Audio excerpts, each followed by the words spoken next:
ሰላም እንዴት ናችሁ? ዛሬ እንደተለመደው በአንድ ርዕሰ ጉዳይ ላይ ልንወያይ መጥተናል። ዛሬ የምናነሳው ነጥብ ምናልባት አብዛኞቻችሁ አይታችሁት ይሆናል። በሶሻል ሚዲያ ከሚታወቁ ፌሚኒስቶች መሃል አንዷ ጆርዳን በዛብህ ወይም ደግሞ ዮርዳኖስ በዛብህ በዶቃ ሚዲያ አማካኝነት ስለ ሜሪጅ፣ ስለ ሪሌሽንሽፕ፣ ስለ ሴትና ወንድ ባላቸው የአመለካከት ልዩነት ሀሳባቸውን ዲቤት እንዲያደርጉበት እንዲከራከሩበት ቻንስ ሰጥቶ ነበር እና እዛ የነበረውን አይተናል። ከተነሱ ነገሮች መሃል ዛሬ ዲስከስ ማድረግ የፈለግነው የመጀመሪያው ነገር ለምንድን ነው ፌሚኒስቶች የማታገቡት? ኦፊሻሊ እሷ 34 ዓመት መሆኗን ተናግራለች እና ለምንድን ነው ቶሎ ማታገቡት? ልጅ ማትወልዱት? ሲንግልነስን ትሰብኪያለሽ ነው እንዲያውም የተጠቀመው አማርኛ። ሲንግልነስን ትሰብኪያለሽ፣ ሲንግልነስን እንደ መልካም ነገር ታወሪያለሽ፣ ሲንግልነስን ታበረታቻለሽ የሚል ጥያቄ ነበር የጠየቃት። ለምን አታገቡም በሚል ዙሪያ ነው። ስለዚህ እኛ ለምንድን ነው በምንናገር ሰዓት ሁልጊዜም ሚዛናዊ ንግግርን መናገር ያስፈልጋል። እንደተማረ ሰው መናገር አለብን። ሀሳባችንን ዝም ብለን እንደተሰማን የስሜታችን ነጸብራቅ ማድረግ አይደለም። ብዙ ጊዜ ኦፒኒየን ስጥ ሲባል አንድ ሰው ጀስት ቢኮዝ የራሱን አስተሳሰብ መግለጽ ስለቻለ ያንን ሰው በፈለገ መልኩ የመናገር መብት አለው ማለት አይደለም። ስለዚህ ይቺን ልጅ አንድ ሰው ተነስቶ አብዛኛው ሰው ከመሳደብ፣ ፊዚካል አፒራንሷን ከማንጓጠጥ፣ የማይገቡ ነገሮችን ከማለት ውጪ ፈርምሊ ቆሞ እንድታስረዳው ሀሳቧን እንድትገልጥ ብዙ ቦታ አልተሰጣትም እና ታዲያ ለምንድን ነው ማያገቡት ብላችሁ ትጠይቃላችሁ አይደለ? ኢትዮጵያ ውስጥ ብቻ አይደለም ፌሚኒስቶች በአጠቃላይ ሲባል አያገቡም፣ ቶሎ ልጅ አይወልዱም ማለት አይደለም። የሚያገቡ አሉ፣ ልጅ የሚወልዱ አሉ። ለምሳሌ ቤተልሔምን ማየት ይቻላል። አግብታለች፣ ወልዳለች። ሌሎችም በግልጽ እንደሚናገሩት አስተሳሰቡ መልካም የሆነ ዘመናዊ የሆነ ባል የሚመጣ ከሆነ they're open for marriage እና they're not against marriage ማለት ነው በእነሱ ኮንቴክስት ስናወራ። ስለዚህ ለምንድን ነው በአብዛኛውን ጊዜ ፌሚኒስት የሆኑ እህቶች ወደ ትዳር ማያዘነብሉት? ወይም ደግሞ ለምንድን ነው 30 ቤትም እየሄደ እድሜያቸው ማያገቡት ብላችሁ ትጠይቅ ይሆናል። እኛም እንግዲህ በሳይንስ የተደገፈ ባህልና እምነትን የያዘ ነገር ይዘንላችሁ መጠናል። እንግዲህ ይሄንን አስተውላችሁ እምራችሁበት የአመለካከት ለውጥ ይኖራል ብዬ አስባለሁ። እንግዲህ ፌሚኒስቶች ለምን አያገቡም የሚለውን ጥያቄ ስንመልስ የመጀመሪያው ምክንያት በ1982 ዓመተ ምህረት በጄሲ በርናርድ በተሰራ ሪሰርች አማካኝነት ወርልድ ዋይድ በሆነ መልኩ ሲወርድ ሲዋረድ የመጣው የባህል ተጽዕኖ ከሴቶች ይልቅ ለወንዶቹ ይበልጥ ሚዛናዊ እንዲሆን፣ ሴቶች ለወንዶች አገልጋይ እንደሆኑ፣ የማይከፈላቸው ሌበር እንደሆኑ የሚያሳይ ነገር ነው ያለውና ስለዚህ ሴት ልጅ የወንድ መጠቀሚያ ሚስት፣ የወንድ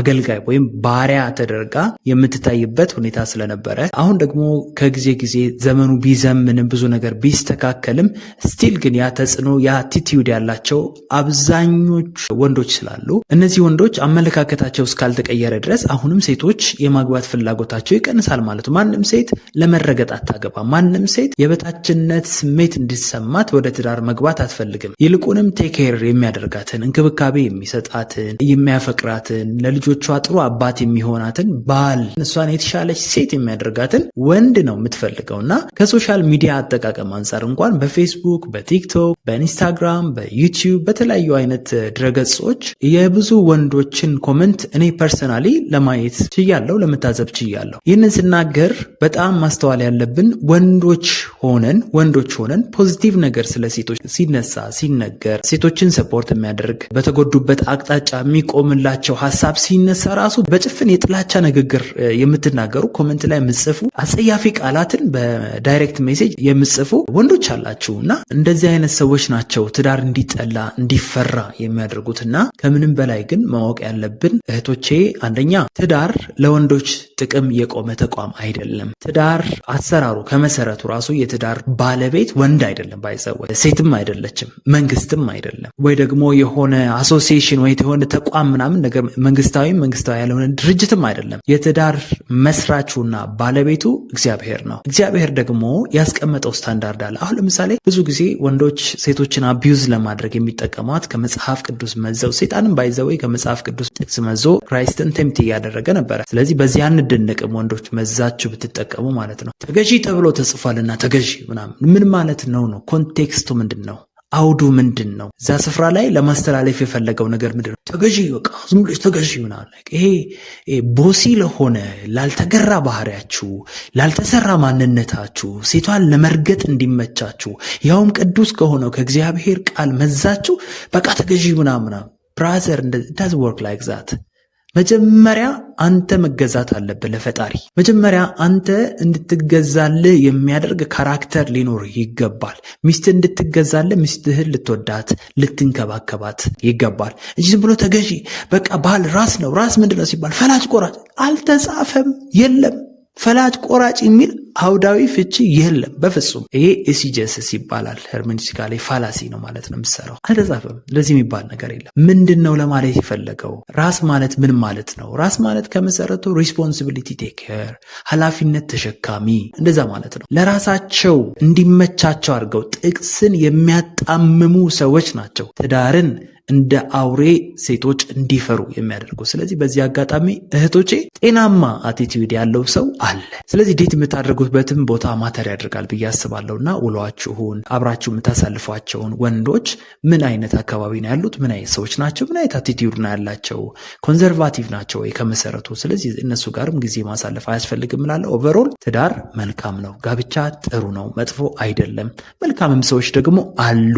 አንዳንድ ነገሮችን ኮምፕሮማይዝ በማድረግ ሜጀር ነገሮች ላይ ትኩረት በማድረግ ማይነር ነገሮችን ደግሞ በሂደት ይሰራል በማለት እሱ ላይ ፎከስ ብታደርጉ ላቸዋለሁ። ሁለተኛ ምክንያት ፌሚኒስት የሆኑ እህቶች ቶሎ ማያገቡበት ወይ ደግሞ አንዳንዴ ደግሞ ከናካቴ ማያገቡበት ምክንያት አንደኛ ወደ ትዳር ሲገቡ ኮምፕሮማይዝ ማድረግ የማይፈልጓቸው ከእኩልነት አንጻር፣ ከትምህርት አንጻር፣ ስራን ከመስራት ስራ ጎል የሆነ ደረጃ መድረስ የሚፈልጉበት ነገር ያንን ነገር ኮምፕሮማይዝ ማድረግ ሳይፈልጉ ሲቀር ቶሎ ወደ ትዳር አይገቡም። ለምሳሌ ተምራ እስከ ፒኤችዲ መስራት ብትፈልግ ነገር ግን የምታገኛቸው ሁሉ ልክ እንደተጋባን በቃ ልጅ ወልደሽ ማሳደግ ነው የሚሉ ከሆነ ኢማጂን ማን ነው ትሮጣለች ማለት ነው። ሌላው ደግሞ እንደዚሁ ተምራ ደግሞ ስራዋን መስራት በስራዋ ደግሞ ከፍ ያለ ፖዚሽን ላይ መድረስ የምትፈልግ በቃ ዴዲኬትድ የሆነች ብትሆን አሁንም የምታገኛቸው ወንዶች አይ እኔ ብር አመጣለሁ አንቺ በቃ ሁሉን ነገር ጥለሽ ልጅ ብቻ አሳድጊ ብትባል አሁን የምትችል ለማግባት ፈቃደኛ አትሆንም። ስለዚህ ትዳር የሚፈልጉትን ህልም የሚያጨናግፍባቸው ከሆነ የሚረዳቸው ፓርትነር ከሌለ የሚያጋጥማቸው ወንዶች በጠቅላላ አይ እኔ እንትን ማለት እችላለሁ፣ እኔ እወጣለሁ፣ ገባለሁ፣ ሰራለሁ፣ አመጣለሁ፣ አንቺ ግን በቃ ልጆችን ካሳደግሽ እኮ that's the best thing you can do ሚሉ ከሆነ አያገቡም ማለት ነው። ስለዚህ ይሄንን መፍታት የሚቻለው ምንድነው? ወንዶች ልትሰለጥኑ ይገባል። አንድ ሴት ጥሩ ሚስት መሆን ትችላለች፣ ጥሩ እናት መሆን ትችላለች፣ ጎበዝ መሪም ትሆናለች፣ ጎበዝ ተማሪም ትሆናለች። ስለዚህ እሷ ቤት ውስጥ ካልዋለች 24 ሰዓት ካልተቀመጠች ሚስት አላገባውም ብላችሁ ካሰባችሁ የቆማችሁበት ዘመን ከእናንተ ጋር አይመጣጠንም ማለት ነው። እንዲያውም ቀጥሎ የምናስተምርባቸው ነገሮች አሉ። የትዳር የሚነኩና ማይነኩ ነገሮች አሉት። ያ ማለት በዘመን ውስጥ መቀየር የሚችሉ ህጎች አሉ፣ ፍላጎቶች አሉ። ነገር ግን ደግሞ የማይነኩ ነገሮች አሉ። ይሄን ቀጣይ በደንብ እናስተምርበታለን። ለአሁን ግን ወንድሞች እህቶች ልክ እንደናንተ ህልም ያላቸው መማር የሚፈልጉ ትልቅ ቦታ ደርሰው ደግሞ እግዚአብሔር በውስጣቸው ያለውን ፍሬ ማውጣት ደግሞ መግለጥ ስለሚያስፈልግ ቻንስ ስጧቸው። እናንተ ስትማሩ ማስተርስና ፒኤችዲ እነሱን አታስቀሯቸው፣ ይዛችሁ አስተምሯቸው። እኔና ባለቤቴ አንድ ላይ ነው የምንማረው። አንቺ ተቀመጪና ጆቪና ዛና አሳድጊ፣ እኔ ተምሬ ማስተርስ እንደያዝ አላለም። እኩል ተምረናል፣ እኩል እንሄዳለን፣ እኩል እንመጣለን። ከኔ በላይ የገፋፋኝ እንዲያውም እሱ ነው። ስለዚህ ሚስቶቻችሁን የምትገፋፉ የምታበረቱ፣ አይ ስንጋባማ ትሰሪያለሽ፣ ችግር የለም እንተጋገዛለን፣ ሁለታችንም ፍሬ የምናፈራ እንሆናለን፣ ታስረሽ አትቀሪም፣ ህልምሽ አይቋጭም እያላችሁ የምታበረታቱ ነው እንጂ እኔ ልሂድ አንቺ ቅሪ ካላችሁ አሁንም ዘመኑ እየከፋ ነው የሚመጣው ለእናንተና ዘመናዊነትን ተላበሱ። ፌሚኒስቶች ለምን አያገቡም በሚለው ርዕስ ሶስተኛ ምክንያታቸው በ2001 ዓመተ ምህረት በተሰራ ሪሰርች መሰረት ጥናቶች እንደሚያሳዩት አብዛኞቹ ፌሚኒስቶች ፋይናንሻሊ ኢንዲፔንደንት ናቸው። ገንዘብ አላቸው፣ ራሳቸውን ችለዋል፣ ቤት አላቸው፣ መኪና አላቸው፣ ኦር ደግሞ ቢያንስ መሰረታዊ ነገሮች የተሟሉላቸው ናቸው። በዚህም ረገድ ደግሞ አብዛኞቹ ወንዶች ሊያገቧቸው የሚፈልጓቸው ወንዶች ባል ከሆንከኝ ምንድነው ልታሟላልኝ የምትችለው የባልነት ሚናው ምንድነው ተብለው ሲጠየቁ አይ አም a good provider አቅራቢ ነኝ እኔ ፕሮቫይድ አደርጋለሁ የሚል ምላሽ ነው በብዙዎች ዘንድ ያለው። እሷ ደግሞ ፕሮቫይድ የሚያደርግላት አይደለም የምትፈልገው። ኦልሬዲ ፕሮቪዥን ከሱ የተሻለ ፋይናንስ አላት። መኪና ሰጥሻለሁ ካለ አይ አጋቱ 2 አለኝ፣ ቤት ገዛልሻለሁ አይ ጋት 3 አለኝ፣ ሶ እንደዚህ ፍሪጅ ምናምን አሟላ ሁሉም አለኝ 4-5 መግዛት እችላለሁ። ከዛ በዚህ ሰዓት ወንዶቹ አንደኛ ምንድነው ወንድነት የሚል ጥያቄ ይነሳል። ስለዚህ በዚህ ዘመን ያሉ ወንዶች they are in crisis። የወንድነት ትርጉም ስለጠፋቸው they are in a deep crisis። ሴቷ ደግሞ ወንድ ምንድነው እንዴ እኔ መኪና ካለኝ ቤት ካለኝ የሚያስፈልገኝ ነገር ካለ ለዛ ነው እንደውም አንዳንዶቹ ምን ማለት ጀምረዋል ላይክ ልጅ ለመውለድ ነው በቃ ወንድ የሚያስፈልገው። ስለዚህ ለመውለድ ደግሞ ግዴታ ቤት ውስጥ አንድ ላይ መኖር አንችልም ወደሚል ወደ ተጣመመ አመለካከት እየገቡ ያሉ ሴቶችም አሉ። ይሄም ትክክል አይደለም። ስለዚህ ምንድነው ለማለት የፈለግኩት ሴት ልጅ ከገንዘብ ፕሮቪዥን ባለፈ እውነት ነው ሜጀርሊ ሴት ባይዘወይ ሴት ፕሮቫይድ አታደርግም የሚል አስተምሮ የለም። ወንድ ፕሮቫይደር ነው። አንዳንዴ ሚስቶች ደግሞ ከበላይ የተሻለ ፕሮቪዥን ሊያመጡ ይችላሉ። እሱ አይደለም ዋና ፎከሱ። ስለዚህ ፕሮቫይደር ነው። ኦፍ ኮርስ ወንድ ፕሮቫይደር ነው፣ ሴቷም ፕሮቫይደር ናት። ሚዛኑ ግን ሞር በብዛት ሲሰራ ከታሪክም ከምንም አንጻር ለወንዶቹ ስለሆነ የስራ እድልም ባህላችንም ሲፈቅድ የነበረው ወንዶች ወጥተው ሰርተው ስለሚመጡ በብዛት ፕሮቫይድ ማድረግ የቻሉበት ምክንያት ይሄ ነው እንጂ ሴት ልጅ አሰራም ፕሮቫይድ አታደርግም የሚል ነገር በፍጹም የለም። ስለዚህ ሴትም ፕሮቫይድ ማድረግ ትችላለች። ፕሮቫይድ ስታደርግ እንደውም እኮ ያላችሁን ኢንካም ደብል ነው የሚሆነው። ስትረስ ይቀንሳል፣ ሪክሬሽን ይጨምራል፣ ደና የሆነ ትዳር መምራት ትችላላችሁ ማለት ነው።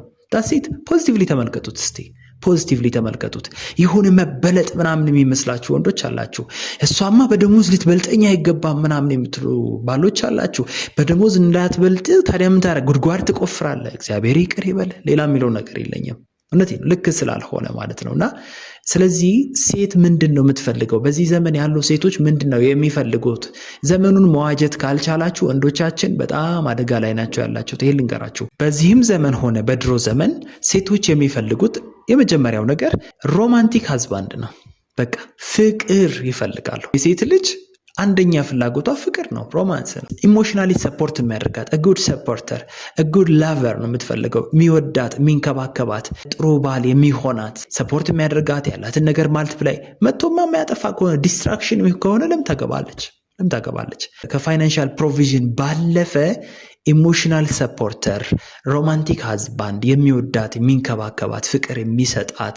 ለዚህ ነው ባሎች ሆይ ሚስቶቻችሁን ውደዱ የተባለበትን ምክንያት ሴት ልጅ ነምበሯን ኒዷ መወደድ፣ መፈቀር፣ ልትወዷቸው፣ ልትንከባከቧቸው፣ ያላትን ነገር ማልቲፕላይ ልታደርጉ፣ አብራቸዋት ልትቆሙ የምትችሉ ባል እንደሆናችሁ ስትረዳ ዛኔ ደስተኛ ትሆናለች ማለት ነው። ያላትን ነገር እንድትጠላ ወይም ደግሞ እንድታጣ የምታደርግነህ ወይስ ማልቲፕላይ የምታደርግ ህይወቷን እንድትወደው የምታደርግነህ?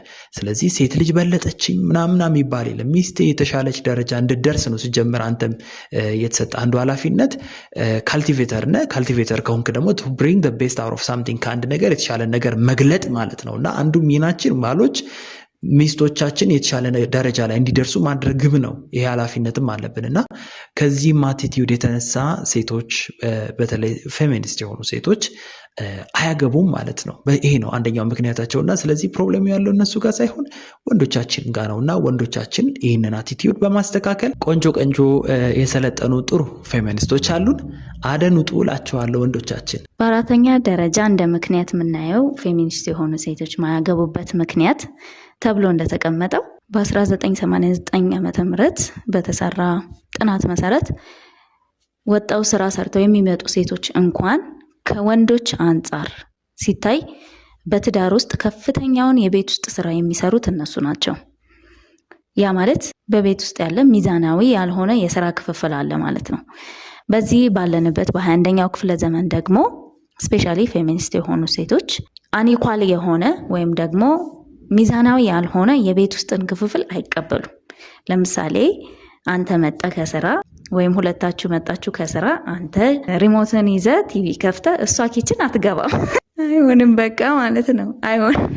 እና አትጣሉ።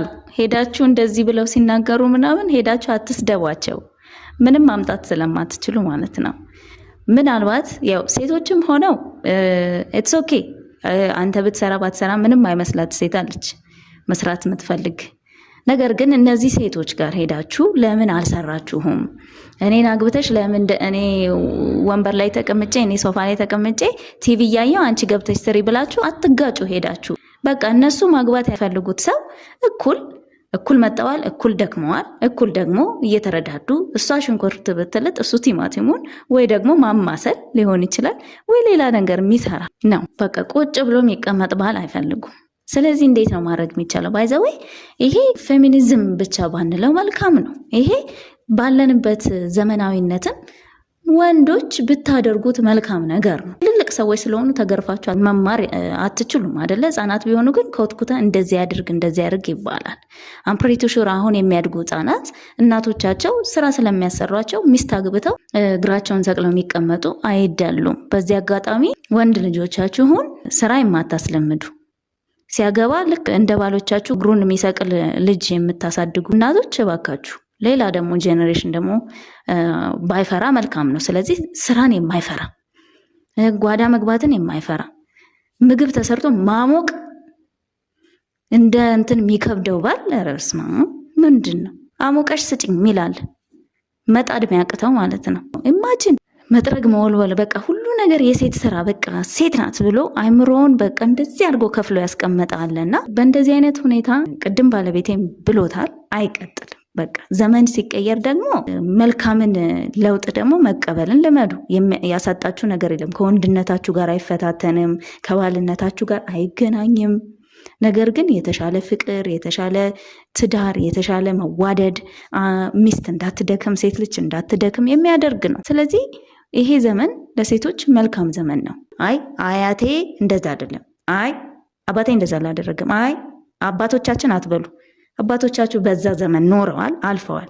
አሁን ደግሞ ያለ ዘመን አለ። ከዚህ ዘመን ጋር ኮምፓተብል ሆናችሁ ለመኖር ደስተኛም እንድትሆኑ ሴቶችም ደስተኛ እንዲሆኑ የስራ ክፍፍልን በትዳር ውስጥ አሜን ብላችሁ ተቀብላችሁ እንደ አንድ የሜሬጅ መዋቅር እንደ አንድ መሰረት አይታችሁ ጥሩ እህቶች አሉ፣ አስተሳሰባቸው ለተቀየሩ ወንድሞች ክፍት ናቸው።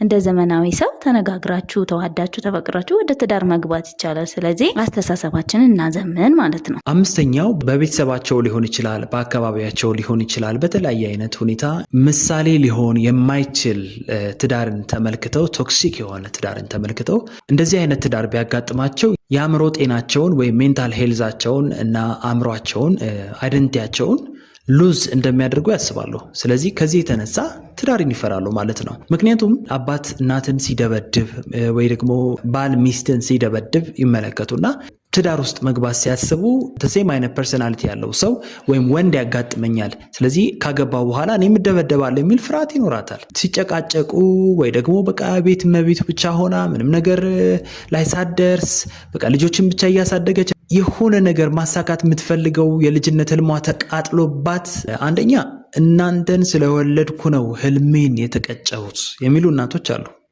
አንቺን ወልጄ ነው ህልሜን የተቀጨሁት የሚሉ እናቶች አሉ። እንደገና አባትሽን ራሱ ሳልወደው እናንተን ለማሳደግ ብዬ ነው እዚህ ትዳር ውስጥ የቆየሁት ወድጄ አይደለም የት ደርሳለሁ ብዬ ማስብ ብለው ቁጭታቸውን የሚያነሱ እናቶች አሉ ወይም ሚስቶች አሉ። በዚህ የተነሳ እነዚህ ልጆች በቤተሰባቸው ሊሆን ይችላል ወይም በአካባቢያቸው ባሉ ትዳሮች ሊሆን ይችላል እንደዚህ አይነት ስኬታማ ያልሆኑ ትዳሮችን በመመልከት እኔም ነገ ይህ ዕጣ ፈንታ ያጋጥመኛል፣ ይህ ዕጣ ፈንታ እንዳያጋጥመኝ ዋስትናዬ ምንድን ነው ከሚል ስጋት የተነሳ ካሳለፉት ያልተሳካ ትዳር ኤክስፒሪየንስ ወይም ትራማ በመነሳት ትዳርን እንደ ጦር ይፈሩታል ማለት ነው። አሁንም ቢሆን ለዚህም መፍትሄው ያለው ወንዶች ጋር ነው። ሁሉም ወንድ እንደዛ እንዳይደለ በማሳየት ሁሉም ወንዶች አውሬ እንዳልሆኑ በማሳየት ሁሉም ወንዶች ሰካራም፣ ጠጪ፣ አቢዩዘር እንዳልሆኑ በማሳየት ፕራክቲካሊ ፍቅርን በመግለጥ ከአንደበት ይልቅ